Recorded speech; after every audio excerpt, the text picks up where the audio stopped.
The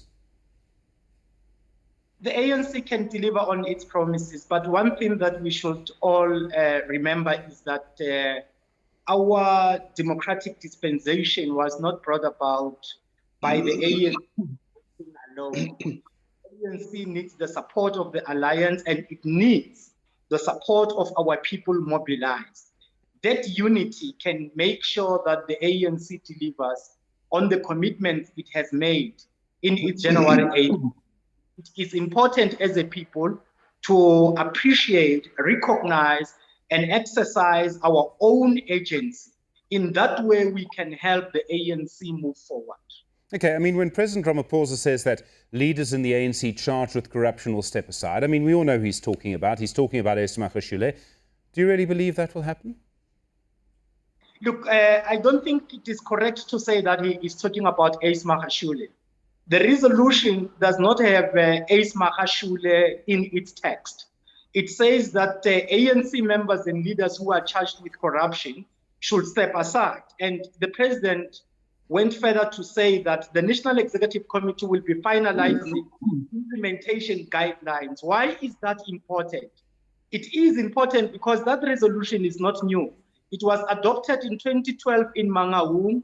Its relevance and strategic correctness was reaffirmed in 2017 in Nasrec.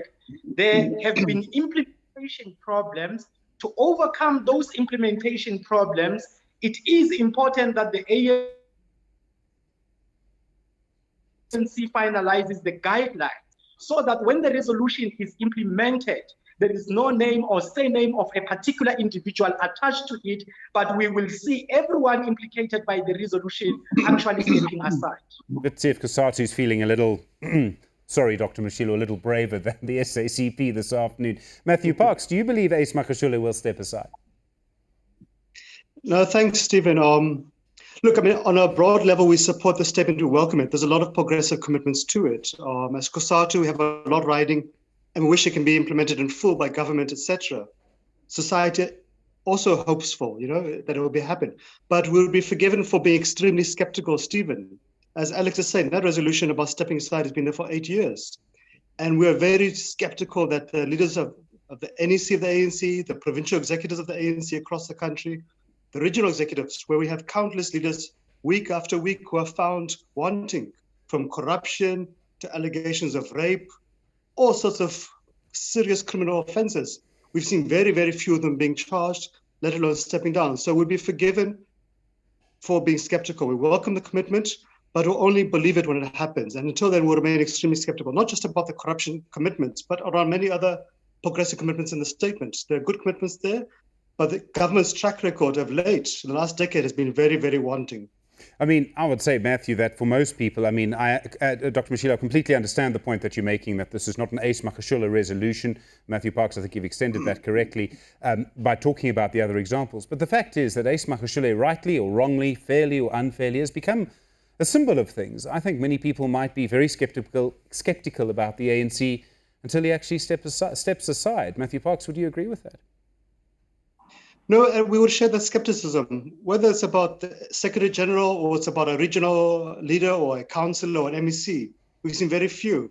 I think also, to be fair to the ANC, it's difficult at times when the law enforcement agencies of the country don't move with speed. So you had a former mayor of eThekwini municipality who was charged with serious offenses with a huge number of councillors. The ANC provincial leadership in KwaZulu-Natal did a very good thing and recalled her. A year later, no one has appeared in court. So you have to also protect people's individual rights. The law enforcement agency must move with speed, without fear and favor. And at times, they have really been found wanting. We have all known, we've seen the countless media reports, the countless commissions of inquiry of who has put their hands in the cookie jar. But really, the NPA, the Hawks, the police, SARS, etc., must move at much greater speed to tackle this pandemic of corruption. It's just destroying the state. It's eroding the capacity of the ANC and the broader public's faith in the ANC. Let's move to issues of governance now, and I'm talking about governance in the country. Dr. Mashilo from the South African Communist Party. I mean, one of the promises the ANC makes, and I mean, I think we can also just, remember that this is an election year, there are local elections later in the year. But the ANC promises in its statement that it will work to reduce the cost of living for all South Africans, including around issues of electricity pricing for example. I mean, to me, that seems impossible. Surely that won't happen. The president said that they will be focusing on building new power generation capacity across the country. And that will, if it happens, surely be a contribution. However, there are many things that we need to do in order to reduce the cost of living. It really depends on what you mean by reducing the cost of living. If you ask the National Treasury or the Central Bank, the South African Reserve Bank, about reducing the cost of living, that means deepening their policy of inflation targeting. And if that will happen, obviously we will see interest rates begin to take an upward turn and surging. That will not reduce the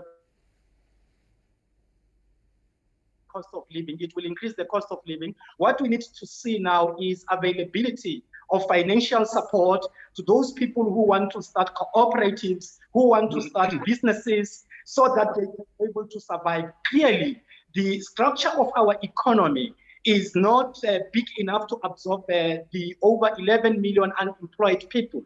We need to see efforts implemented to reduce poverty, as the president said. But in order to reduce poverty, we need development-oriented poverty reduction strategies. We also need to reduce inequality, reduce unemployment, and we must never think that we will create enough bosses for everybody to have employment. We need to support all our people who stand up and say, I have capacity or potential in doing 1, 2, 3, 4. I therefore need support from the Department of Trade and Industry, the Department of Small Businesses, and other departments, municipalities, and provinces. Until we see that support take place, it will be very difficult to move forward, especially in overcoming the immediate challenges that the president correctly identified in the speech yesterday.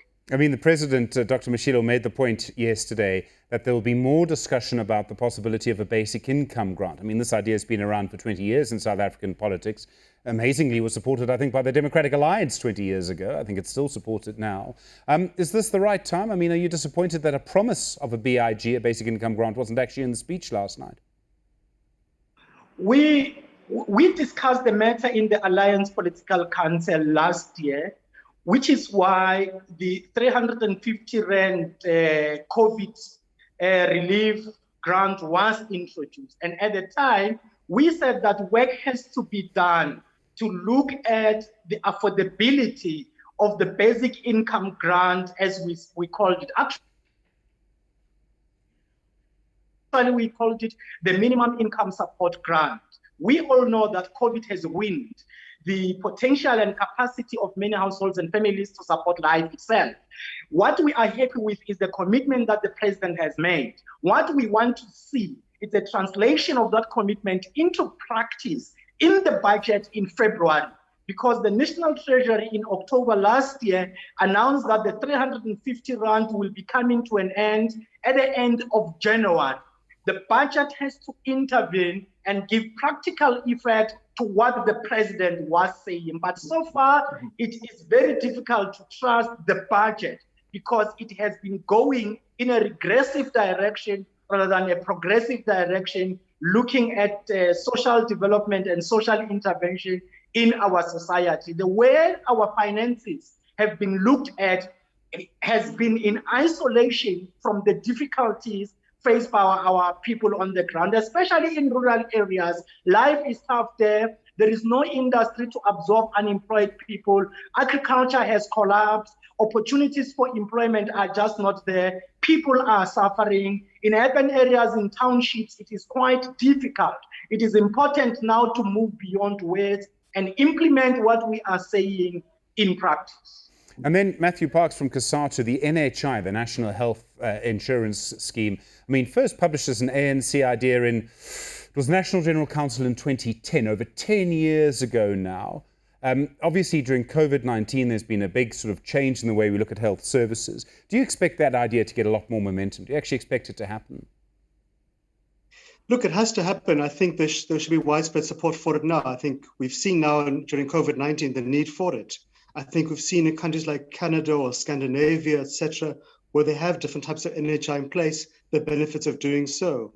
Right now, the fact that government has to procure the vaccines, it shows you there's a need for an NHI. If you simply left it to the private sector, we would have the crisis like you have often in the United States, where people die simply because they are too poor to afford medication. So we would hope that government will take advantage of this crisis to fast track the rolling out of the NHI. We don't know how many variations of the virus you might get or other pandemics we might get in the near future. And of course, Stephen, you would know that, for example, Cape Town is a TB, tuberculosis capital of the world. We still have the issue of HIV/AIDS. We have many cancers to deal with. So there is a need for NHI. People are dying unnecessarily of diseases that could easily be preventable. I think also maybe the positive note, the recent in the past week or so, collaboration between the private sector and the public sector on providing the vaccines for our population.